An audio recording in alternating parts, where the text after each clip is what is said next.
உன்னை கண்டு எண்ணம் யாவும் அல்ல ஊமையாகி நின்றதென்ன சொல்ல 100 வார்த்தை அல்ல அல்ல ஒரு வார்த்தை புரியாதா எந்த வார்த்தை சொல்லவில்லையோ நீ அந்த வார்த்தை எந்த கண்களால் நான் 100 ஜாடையில் சொன்னேன்னு தெரியாதா புரியாதா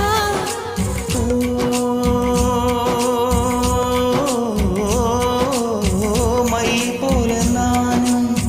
கண்ணில் சேர வேண்டும் மை போல நானும் கண்ணில் சேர வேண்டும் பூவை போல நானும் உந்தன் கூந்தல் சேர வேண்டும்